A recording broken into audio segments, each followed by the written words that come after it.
The E.A.F.P podcast. As electrifying as a hairdryer thrown into a hot tub, my friend. On the JCA Sports Podcast on Spotify and Anchor app.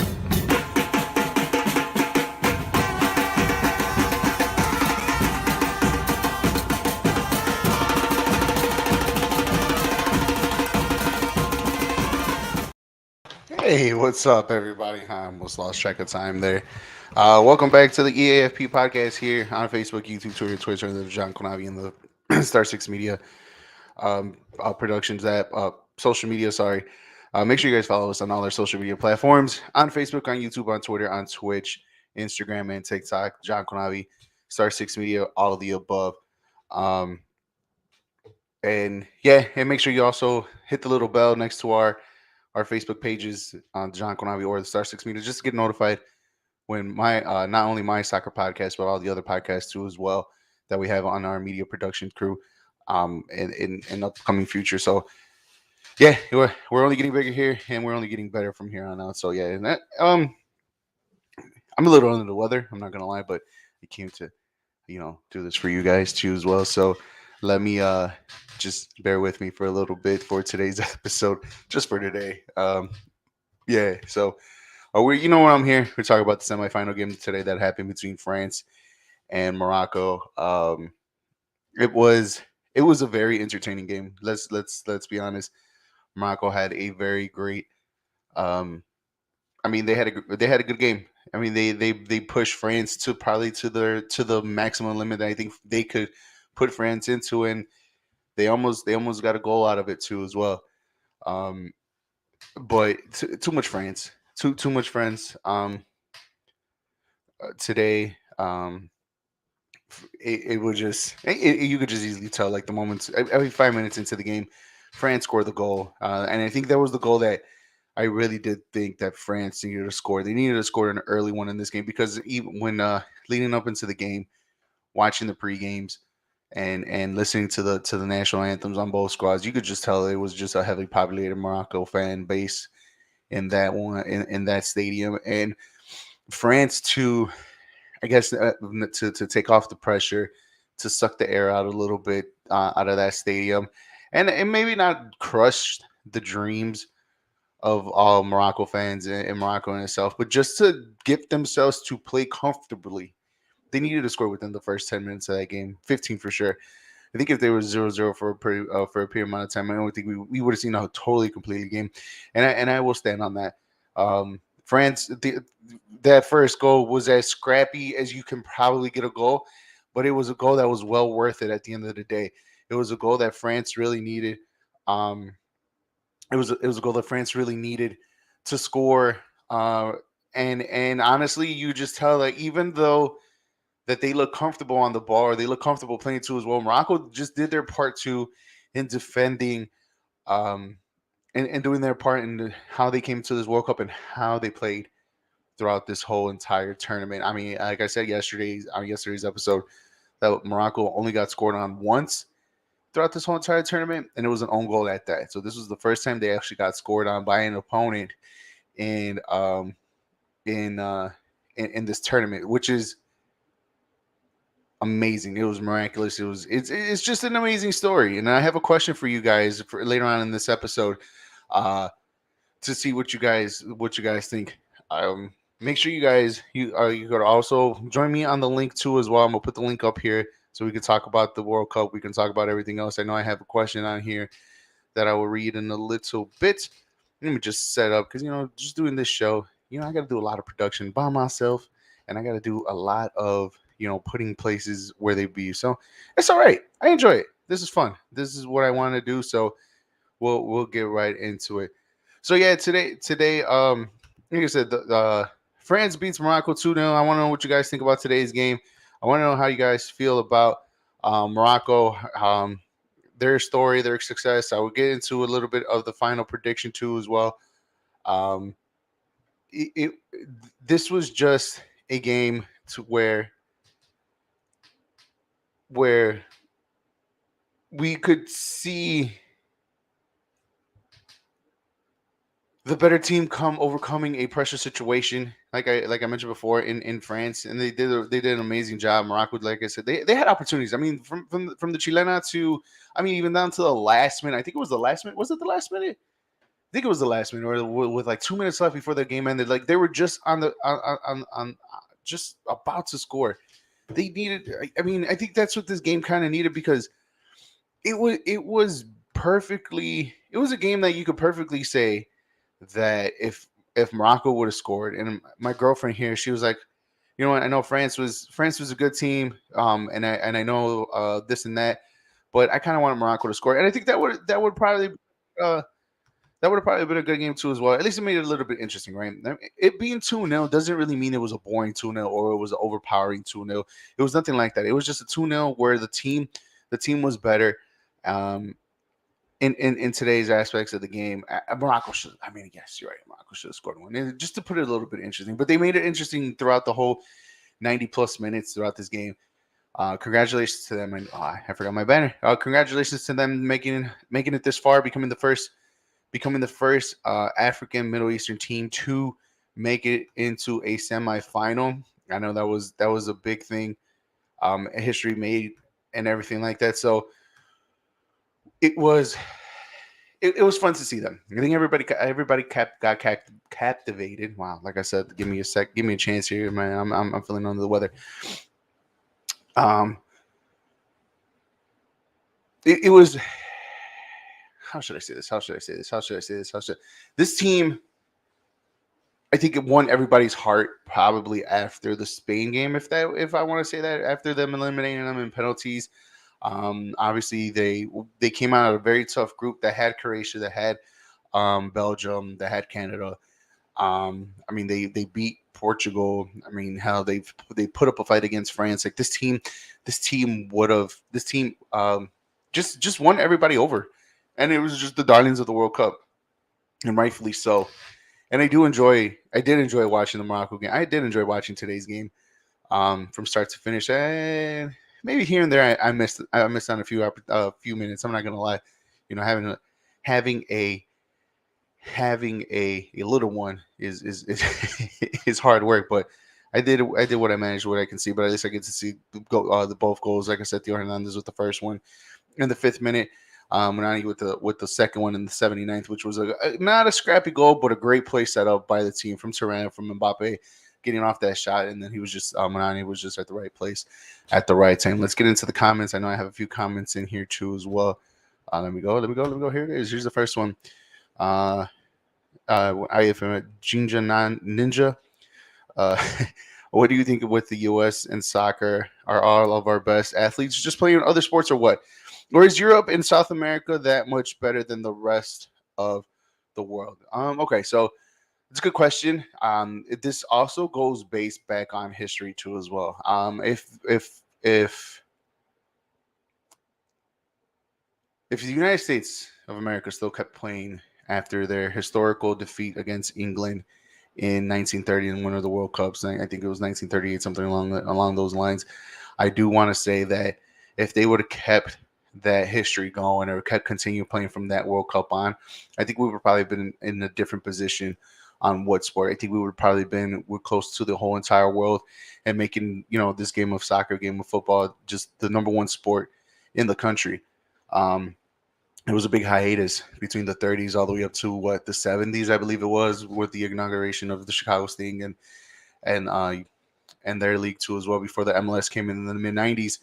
And it's proven too as well. Let's look at the women's side. The women's side that started the World Cup in the beginning in the early 99, early late 80s.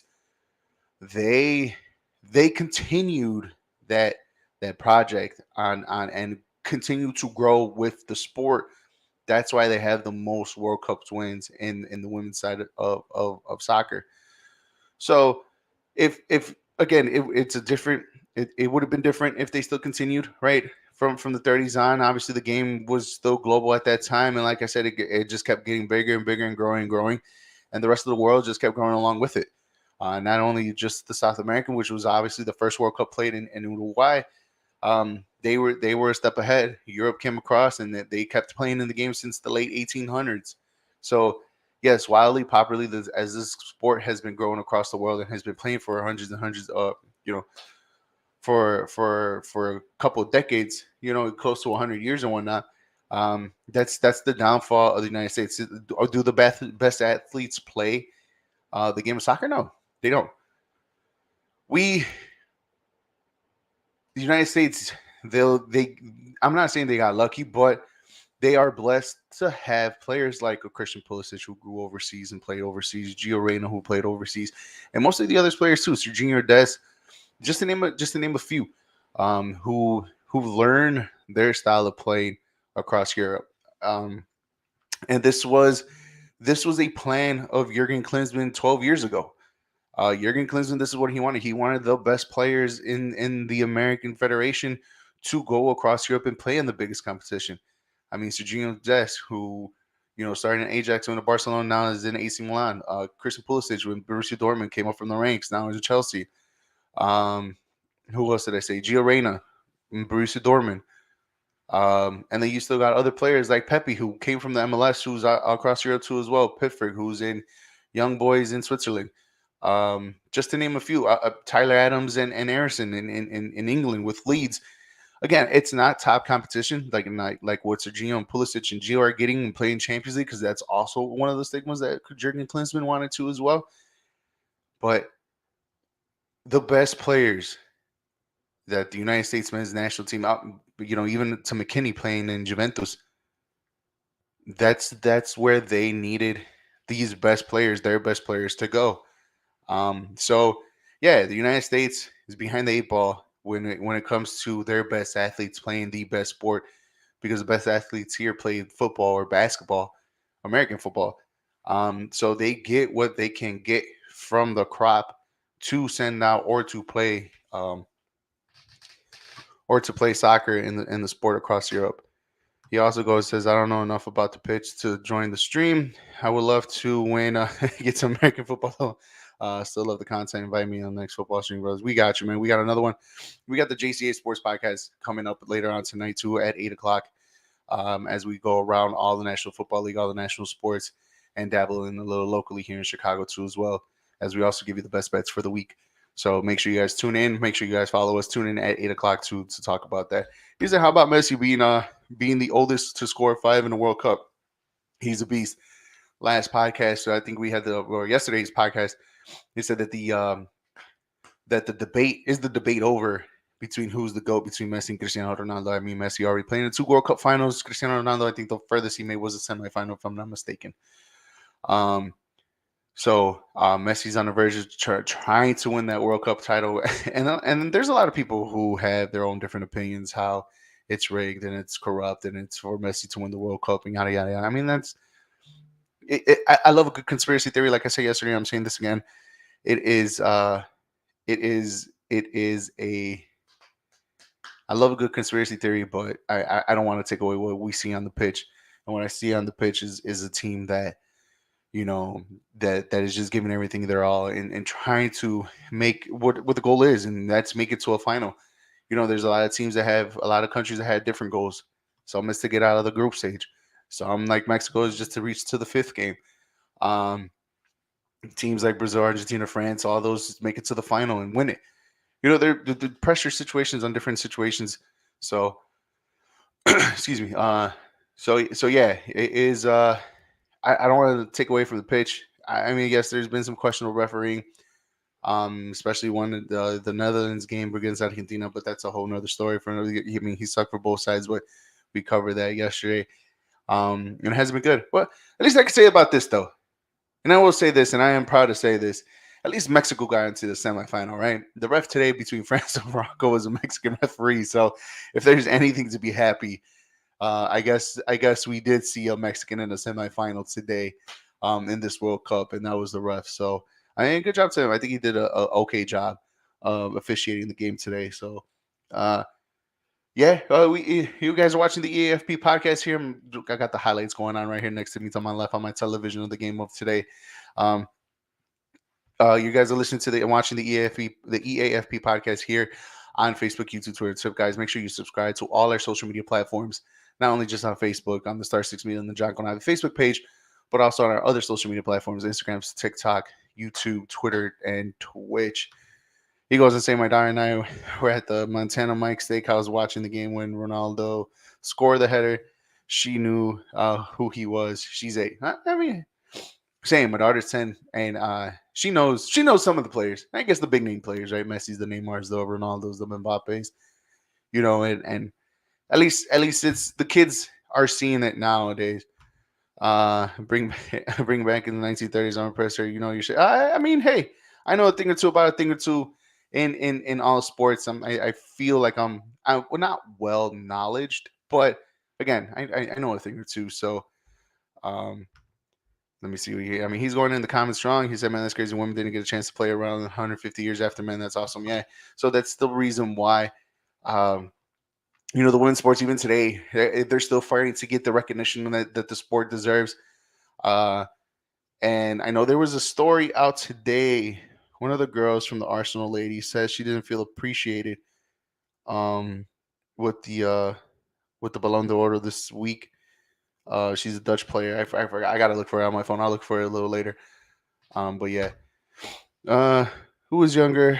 Black fella that came off the bench today and killed it. Give him the ball every time. Talking about the one from France, right? Thuram. He was a dog the moment that he came in. Matter of fact, a fun fact about him: that's Lilian Thuram's son too, as well. Left back from France for many years, for a decade or so. And yeah, he dogged it. He set up not set up per se, but he was a reason why um France scored the second goal to put this game away. I mean, his run up, his face up against his defender, giving the ball to Mbappe. I mean, that gave up a little everything. He said Brazilian with Ronaldinho back in the day was awesome. And he said Chicharito's a legend. I don't know that much about, but I know that. Um, uh, I mean, he's a reason why he's the Mexico's top leading scorer, right? I mean, there's a reason behind that. As a legend, I mean, you can be the best at something and still not be considered a legend, right? I mean, but that's just me and the people that know me on the bias I have with Chicharo. I mean, again, I'll give credit where credit is due. He's Mexico top leading scorer. I'll leave it at that, and we'll we'll move on from that right there. So so I don't know what you guys think about my question for today. Is was Morocco or is Morocco? I said was Morocco the best, but is Morocco the best Cinderella story in World Cup history / soccer history? I'm talking about dating back even outside of the World Cup, probably even the Deportivo de La Coruña championship run, Champions League in 2000. Um, even Japan. I think was it Japan in 2002 that went all the way to the semifinal too as well. I mean, how you can even put Russia if you want to from 4 years ago, making it to the semifinal too as well. Even though, I mean, I don't want to say it was a Cinderella story, but it's kind of one of those low level teams that make it to the higher ranks. And obviously, there's and more stories and more teams. I mean, the Monaco team that had the Mbappe, the Ronaldo Silva, the Fabinhos, that team that ended up going to the semifinal that everybody wanted to as well. I mean, but just plain and simple, just you can keep it in World Cup history, right? You can if you want. If you want to bring everything else around the world to the game of football, you can too as well. But it's a simple question. Um, you're talking about the 18-year-old fella from the United States, maybe the big tournament 2 years ago. Trying to remember. I'm trying to remember who you're talking about. Trying to remember who you're talking about. Hmm. I'm trying to remember who you're talking about. Who is he? Is it Pitfolk? Is it Pitfolk? I think it's Pitfolk that you're talking about, isn't it? I think so. I may be wrong, but we'll look into it a little bit. But yeah, I just want to know what you guys think. Leave it on the comments here too as well. Is Morocco the best Cinderella story in World Cup / soccer history? And I say soccer because obviously it's let's. I mean, there's Champions Leagues, there's Europe, there's the European Championships, whatever tournament you want to pick. Like I said, I already mentioned three.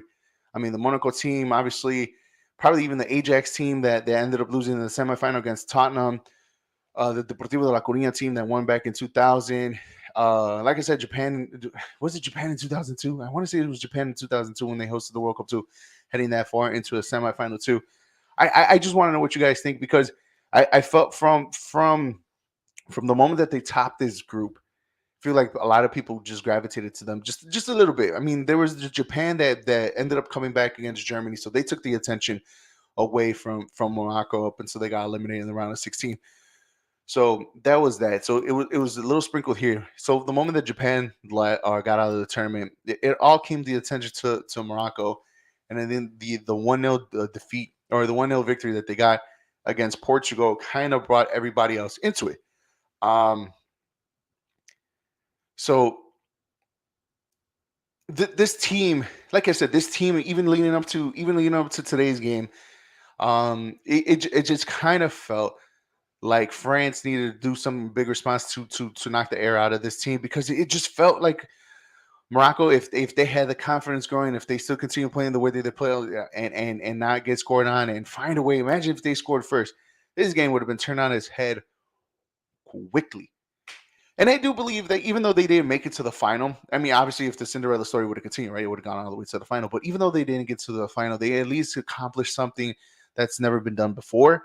And that's, again, like I said, an African team or an African nation, Middle Eastern team making it into a semifinal of a World Cup. That's never been done. First time in history. They will be forever in the history books for that one. So that's what I know. That's what I want to know what you guys think. Um, is it enough? Is it the best Cinderella team? Maybe the I'm gonna just keep a Cinderella team that didn't win it all. I guess you can say. I mean, obviously, there's Cinderella stories that have a happier ending than what Morocco did, but just the basics of it all. I think it was. I think it was a great story. It was a great run. I mean, hell, they had an opportunity to get in third place. I always say, and I always do believe, that the third place games in every World Cup are the most exciting games, simply because the game is so wide open. The tactics go out the window. It's like you're playing in the backyard 11-11, or back, and then just like, hey, and let the talent show. And I think the third place games will always be entertaining to me.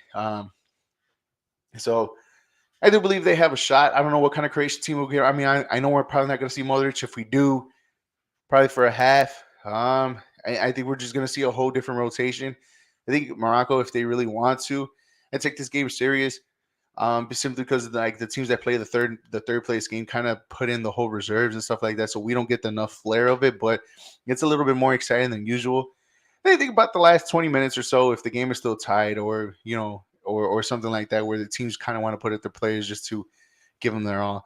I want to say that's when they put their best players in, but we will see. I mean, Croatia, Morocco, they do play Saturday, the third place game. I think it's at 1 o'clock here. So it should be exciting for sure. He goes on the comments and says, Jeez.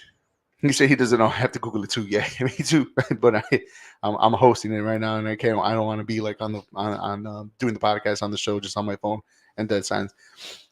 He said, I would think have been European or South American teams that would dominate like usual. Yeah, for sure. I mean, they've been doing this for a long time. Like I said, the inauguration of the World Cup started in Uruguay back in the 1930s. So that's the reason why Brazil has 5, Argentina has 2, Uruguay has 3, I believe, 2 or 3. So they're the reason why those are the teams that have multiple World Cups in South America. So yeah, Mbappe was phenomenal as well. I mean, Mbappe France is completely different, a completely different player than anybody else in this tournament. I mean, you got Brazilian Neymar. Apparently, when he puts on that Brazilian shirt, he's a whole different player than when he plays for PSG. But for sure, he didn't hear the conspiracy about Argentina. Basically, I mean, started from the very beginning, right, of Qatar, and then I think the more closer that we get to the finals, the more crazier it gets. I think I've seen more pictures today talking about how Qatar was always just affiliated with Messi, obviously since he plays with PSG, who are Qatari owners of who the Qatari owners are the owners of PSG are Qatari, and also back when he was in Barcelona, Qatar Airways was their sponsor too as well. That's one. On how let me see what else. What else? The route to the World Cup was a lot more easier for Messi. The game of Netherlands, how they just kind of, and also even the penalty from yesterday's game too as well. Like there's a lot. There's a lot for FIFA saying that it's rigging. FIFA is rigging the World Cup for Messi to get his tournament or to get his World Cup. He said the 84 Miracle on Ice. When American beat Russian is the most impressive upset ever. I know it's off soccer topic, but just speaking on the best one ever, which is true. I mean, that's another Cinderella story, right? I get, and you're right. If I talk about like overall sports overall, I don't think it's up there because you have a team like this, like the Miracle on Ice, who won the gold medal, who has a happy ending, right? This is not that big of a happy ending, but it's a the reason why I say it's a team that everybody got behind. So yeah, I had to sneeze. I didn't want to sneeze over the air. So it was a team that everybody got behind. It was a team that everybody just enjoyed watching, enjoying seeing, and kind of everybody was rooting for. Like I said, my girlfriend was rooting for Morocco too. I don't know if she wanted them to go into the World Cup final. I'm not 100% sure. But I know the moment that France scored, she wanted them to score, maybe just to have the interesting level, the level of interest a lot more higher than it was supposed to be. But for sure,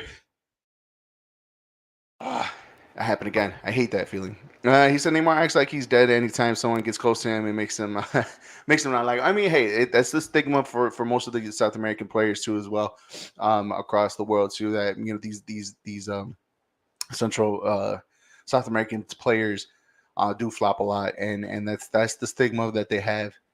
Um, but when he puts on the shirt, obviously, even though it didn't end in happiness against Croatia, I mean, it was him that he set up the goal. It was him that he put the goal in the back of the net. It was him that put Brazil up. They just couldn't close it out too. He said, "I do, I really do." Yeah. Thank you, I appreciate it. So, um, I kind of want to keep this one short today. This is probably like half an hour. There will be two more shows left. The final set for the World Cup 2022, Argentina versus France. Let me put the banner up. I know I have it on here somewhere. Well, first things first, the third place game on Saturday, Croatia versus Morocco. We'll be playing on Saturday. I'll keep my eyes and ears open for this one, simply because again, I love how open the third place games is. It's a lot more interesting. Many more goals into it than the final. Obviously, the tactics go out the window. So if they do end up playing most of the starters, you will see an open game. You will see the fun and flair of what the game of soccer is supposed to be. So that will be played on Saturday and on Sunday. You know what? I'm still kind of upset myself because in the very first podcast when I first started, not first started this podcast, but mainly when I first started doing the coverage for the World Cup on a daily process or when the games were in play, I did put it that Argentina and France will meet in the final. I am very upset that I didn't put money on that because man, oh man.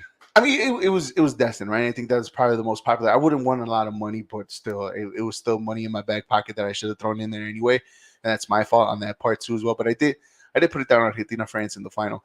I did say it was the two best teams coming into this World Cup. The only thing that was hindering France is that the World Cup curse that it didn't exist for them. They're back. I think this is the first time since 1998. I believe that a team that won the World Cup is back at a World Cup final, and that was Brazil when they played against France. Ironically enough, in France in '98. So this is the first time that we've seen a team, a country defending their title and making it all the way to the final. As for Argentina, you already know the story. They came into this tournament with the 37 game winning streak that was snapped in the first game of the World Cup.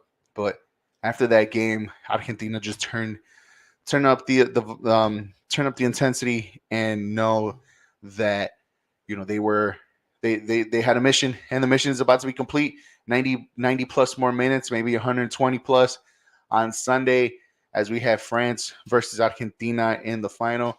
I will give you my predictions on this game and how do I feel on the game on Saturday of my podcast after the third place game. It's gonna be real short and simple, in and out. And then also Sunday right after the final, legit It wasn't a sneeze, but I got it out. um, Sunday, right after the final, I will have a not very brief, but we will talk about the World Cup final on Sunday too as well. He said, wrong one. He said, I'll be here, sir, teaching me more than I ever know about soccer. I tried to do my best. I said, you called it. I would have thrown Brazil in there too. Yeah, Brazil would have been a difficult one. I mean, I did have them in the semifinal. I did have a Brazil-Argentina semifinal. I think that would have been a great final. Just for the world to see the South American rivalry between both teams, and it would have just been a great game. That's just me and my personal humble opinion, but it didn't disappoint. And outside of a few games, most of these games did not disappoint this World Cup. So we will see. We will definitely see. But yeah, stay tuned Saturday after the game, the third place game. We'll just break down the third place game and then have a fully complete breakdown of France versus Argentina. And then, like I said, after the final on Sunday between France and Argentina, we will see who's crowned champion. And then that'll be it.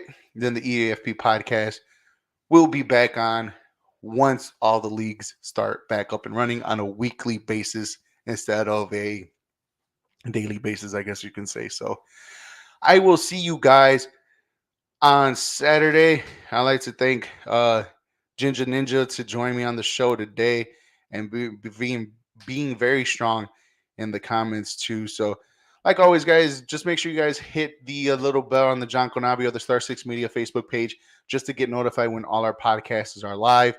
Not just my soccer podcast, but 3 Up, 3 Down for baseball, Slot Shot for hockey, Big League Chicago for all our Chicago sports talk, the JCA Sports Podcast, where we go around the country with all the sports for NBA, MLB, and NFL. And also, I'm missing only football. And geez, I think that's pretty much it. But yeah, that's all our podcasts on both platforms on both John Conavi and Star 6 Media. And also, like Ginger Ninja here, he's on YouTube. You can find us on YouTube. You can find us on Twitch. You can find us on Twitter. You can find us on Instagram. You can find us on Snapchat. No, not Snapchat. I'm sorry. Instagram and TikTok. There you go. You can find us all there. YouTube. Have a good night, man. You can find us all there. Just follow us. We put on content every single day or every so often. We put content out there. So just make sure you guys follow us and watch us. I appreciate everybody watching, joining me. I will see you guys on Saturday briefly. And then that's it. I'm down to 2 shows of the World Cup. We're down to the last 2 games of the 2022 World Cup. Damn. I was back to real life after Sunday, huh? It sucks. But you get to watch me later on tonight, guys, if you guys want to. I will be on the JCA Sports Podcast 8 o'clock to talk about all the sports across America, across the United States, NFL, NBA, football, all of that stuff. So just make sure you join me and my boys, Jose and John Palayo, on our show later on today at 8 o'clock. I will see you guys on Saturdays. You guys have a wonderful night. See you guys then.